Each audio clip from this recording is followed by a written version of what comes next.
today I am super excited to introduce you to our guest, Karin Freeland. Karin is a life reinvention coach and award-winning author. Karin, welcome on the show. Hi, thanks so much for having me, Tori. So tell us, what got you to this point in your life? Oh, gosh, do you want the fun parts or like the dramatic parts? Or all of the above? All of the above. The Cliff Notes version is 2019. I had the peak of a midlife crisis. Like, it finally clicked for me. I realized exactly what was happening to me. We had a couple of deaths in the family in a very short time span, and it forced me to question everything. I was like, what am I doing with my life? There has to be something more than making PowerPoints to justify my existence to other people. Like, I can't do this anymore. But what do I do instead? And that really set me off on this journey to figure out, like, what else would I be good at? What would I be interested in doing? And there was a lot of overcoming that inner critic that needed to happen. There was a lot of getting really honest with myself about what I wanted my life to look like, what was working, what wasn't working. And then really just kind of going for it. And as I call it, kind of grab life by the dreams and figure out this is all happening for me, not to me. So how do I actually embrace that and live my life in that way? What am I uniquely positioned to go do? And just sort of serendipitously found out about coaching and was like, that's it. That's it. I'm a life coach. I'm going to help other people turn their life around like I turned my own life around. And that's kind of how I got here. Well, and I love that perspective that you put in there, that it's life is happening for you, not to you, right? The things that have happened. Because that's really the shift in the perspective. It's not. Oh, yeah. It makes a huge difference when you look through that lens versus the other. And the opportunities that come to you and the abundance that comes to you from that perspective, I think, is huge. So yeah, and it took some time because I think for a long time I was actually, if I'm honest, was almost enjoying it. Right. It was this woe is me, and oh, the world's against me, and I'm fine. It's not me, right? It's everybody else, but it's impacting the my finger life. pointing out, right?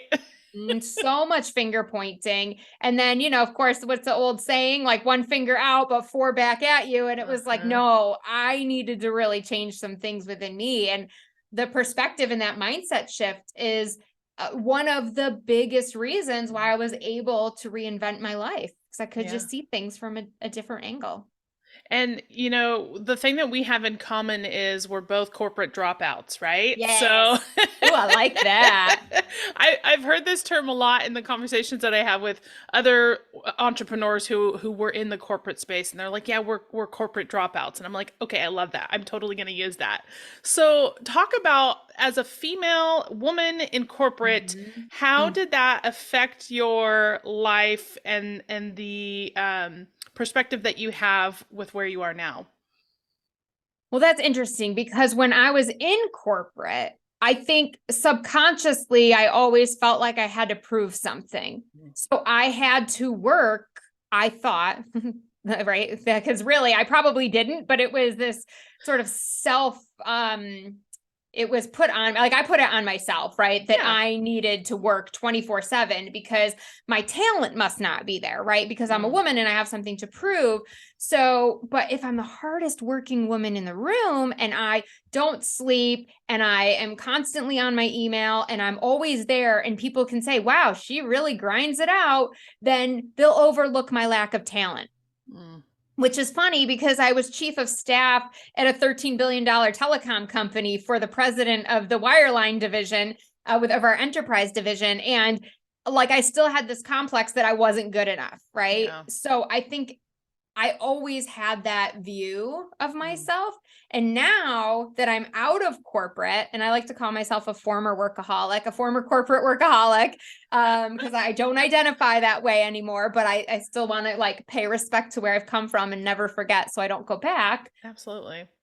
But now I've had to retrain my thinking, and as an entrepreneur, say, I don't have to be on 24/7. I don't have to even accept every client that comes through my door. Like, I get to choose who I want to work with, when I want to work with them. knowing that I'm in that abundance and that there will be more clients, there will be others out there. Yeah. And that is just so freeing and empowering. Yeah, and it's funny because I realized, when I was in the corporate space, it was about climbing the ladder, right? Like, how do I succeed to become the manager or the VP or whatever it might be? And I was always told, like, my parents ingrained in me, work hard and you'll be recognized for the hard work that you do. And so that was like, right? So that's where I came from. Like, I worked hard and I proved myself and I did this and did that, just like you said, but it didn't result in climbing that ladder.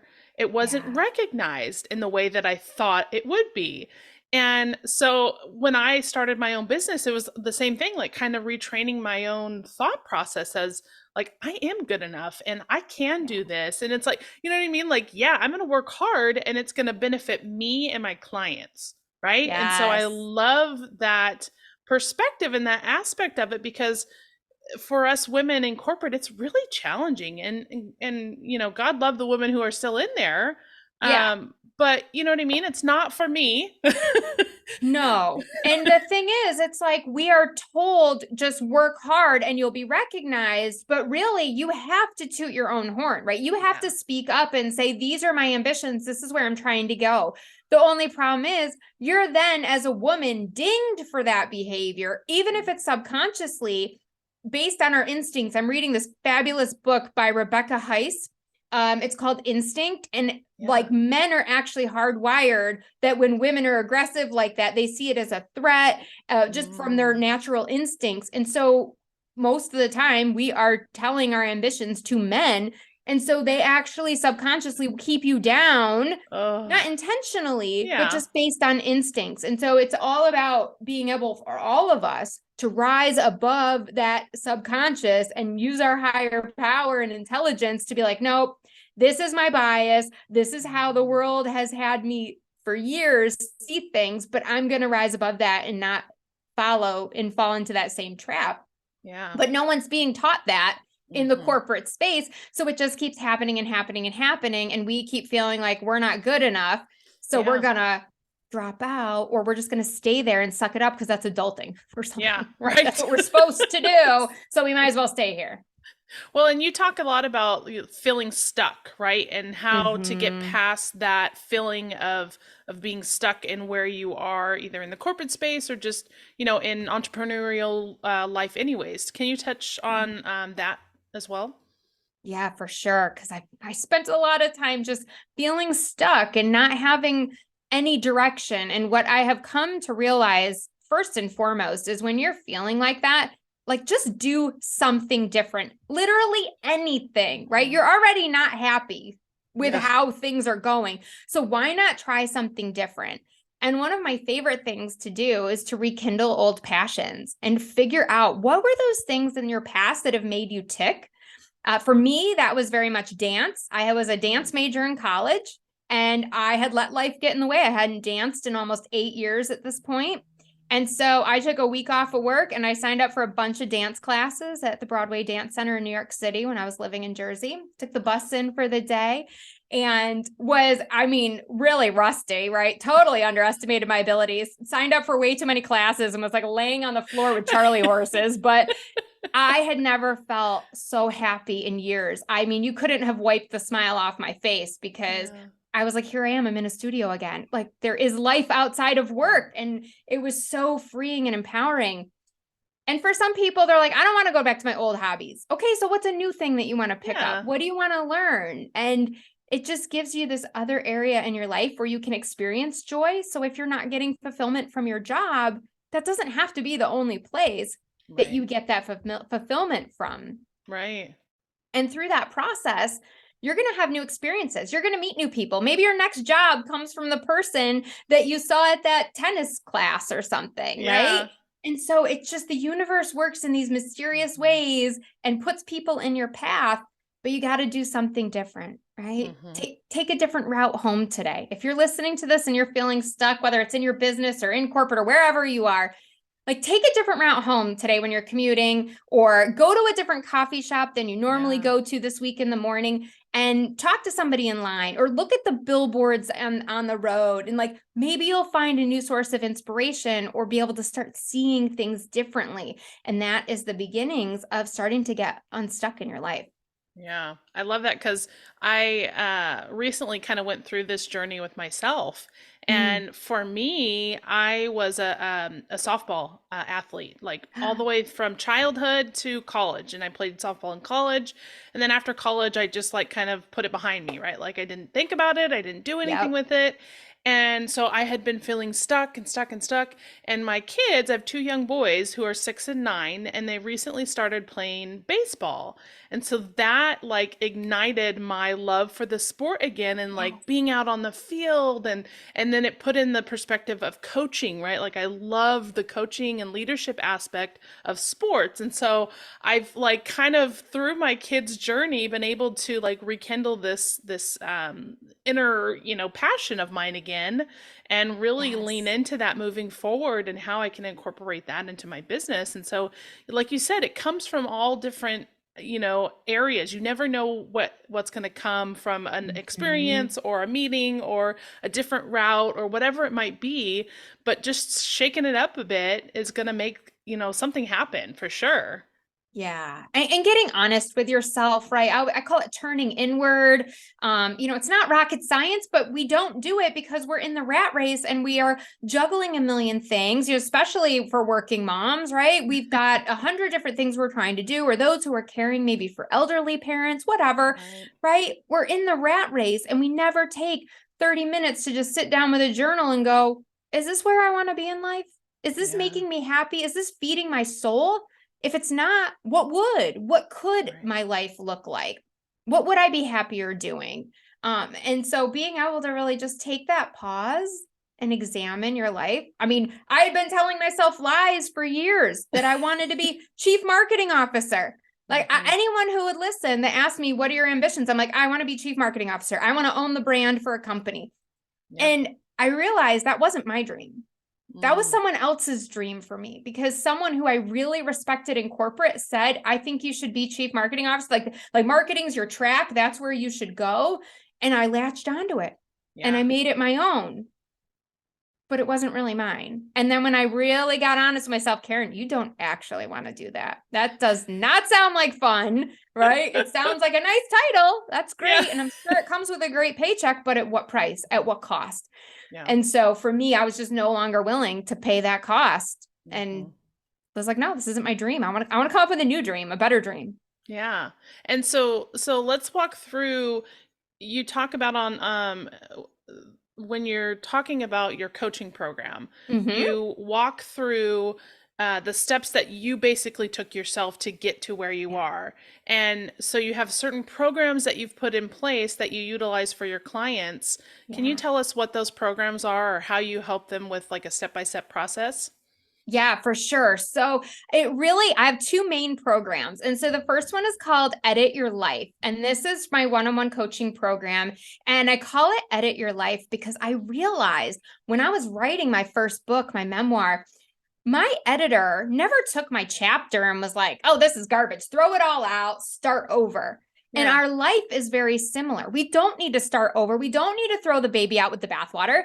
We need to make some really targeted tweaks and changes and adjustments. Sometimes they're minor, sometimes they're a little bit more major, but it was very much like my editor who would go through and give me some red lines, right? And send Yeah. it back to me. And all of a sudden, the chapter got better, right? And I was able to add even more detail or make the chapter even better. And so Yeah. that's how I try to approach it with my clients. And so the EDIT is an acronym and it stands for envision your goal, document your goal, invest in your goal, and take action on your goal. And Love so, that. yeah, it really is so I simple. love It's me a so good simple. acronym.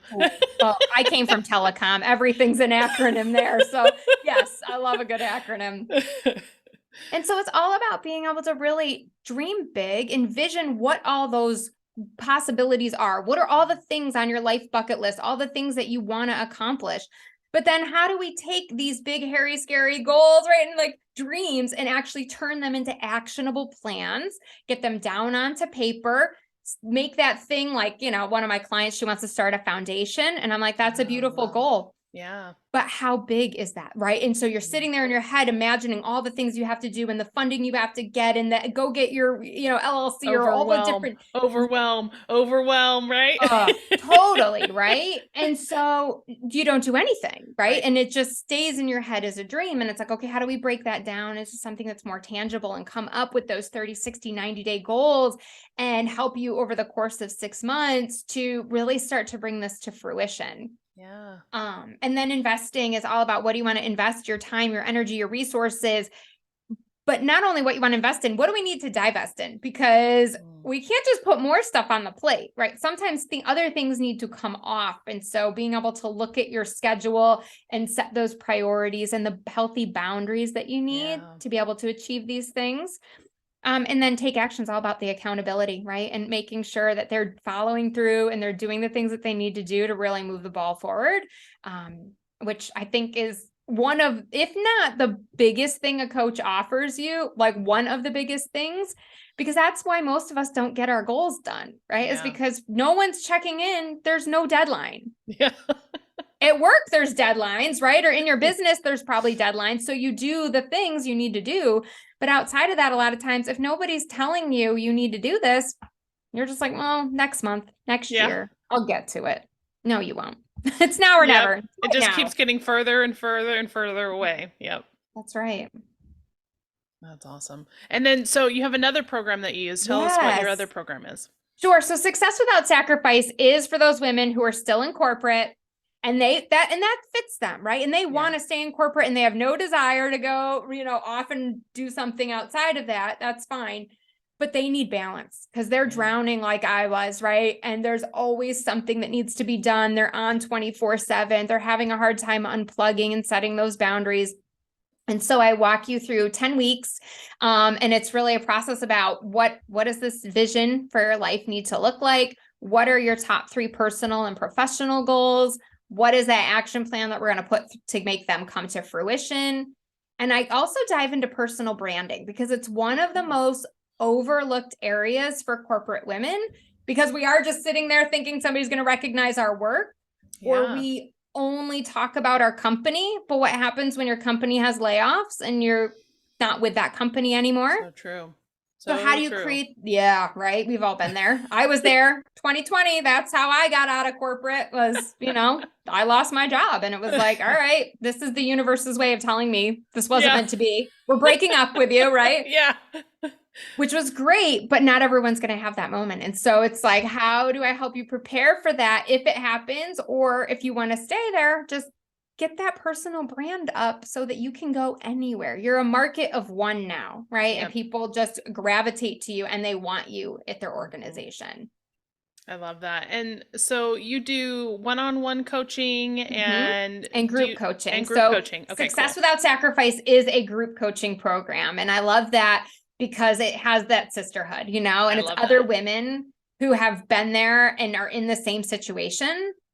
And that's why I created it, because I had been doing one-on-one for so long and I started hearing the same things from all of my clients. I'm a hot mess. I'm the only one with this problem. Am I the worst you've ever seen? And I'm like, no, but I can tell you no, but it's different when you see it and know that you're not. And so I was like, that's it. I need a group container where I can bring all these like-minded women who are in similar roles, similar challenges, so that they can support each other and see that they're not alone, that this is all really normal. And we don't have to stay feeling this way, or we don't have to sacrifice everything to get to the top. There can be a balanced life. For sure. And so I know that I'm just going to tease a little bit here on something that you have coming up. So you have a new book that you're in the process of writing, publishing. And so I want you to talk just a little bit about that and then tell us where people can get in touch with you if they want to start some coaching with you or group coaching as well. Yeah, absolutely. So my new book is called Grab Life by the Dreams. Oh, I'm so excited. Yes, because I just really want everyone to do that. Just whatever that dream is, like grab it and let's make it happen. So this book is a labor of love. I really felt like I needed to share my story. So it's like a little bit memoir-esque, right? I'm really being very transparent and honest about my panic attacks that I was having after I experienced those deaths in my family, really talking about the signs from the universe, that inner critic and voice that kept holding me back, what it was like to turn inward, how you can turn inward. And the book is going to come with actual exercises. So I have created it so there's like a make it happen section at the end of each chapter. And it's like, okay, this is how I did it. This is the stuff that you need to think about. How do you actually go and implement this? What do you need to do to do that for yourself? How do you get a growth mindset? How do you create unshakable confidence? How do you own your power? And so it's going to be, I think, something that women can not only relate to, but self-help books are great, but if they don't give you the actual steps, then it's really hard to implement. So my hope is that because I have so much instruction in it, that people will actually be able to implement it and really get some solid change in their life as a result. That's amazing. I think, just that little shift that you put the action items in is going to make such a difference and make it stand out so much more than all the other books, right? Because there's so many, there's amazing books out there. Yes. But your perspective and your action items is going to make so much of a difference and really make an impact. I know for sure. And I can't wait to read it myself. Thank you. So I'm hoping it's going to come out this fall. I'm just finishing the first draft. And then we're going to be going into proofreading and copy editing and all that good stuff. So I'm thinking September timeframe, but you can definitely connect with me on my website, KarinFreeland.com. And that's Karin with an I, Karin. And the place where I spend most of my time is my Facebook group. It's called Successful Working Women Rocking Reinvention. It's a little bit of a mouthful, but you kind of know what you're getting, right? It's those women who are working and they're like, okay, I know I want to reinvent my life. How do I do this? We're all at various stages. Some of the women in the group are still feeling pretty stuck and they're looking for that guidance and help to get out of it. And others have completely reinvented their life and they can be there for support for others and usher other people along the way. So definitely invite you and encourage you, if you are a successful working woman, to come and join me in that group. That's awesome. Well, Karin, thank you so much for taking the time to be on the podcast today, share your story. I know that there are so many action items and just little nuggets of information that you can take from this. So please reach out and connect with Karin. Go to the Facebook group, visit her website, and look for that book to come out. Thank you so much. It was so fun to be here today.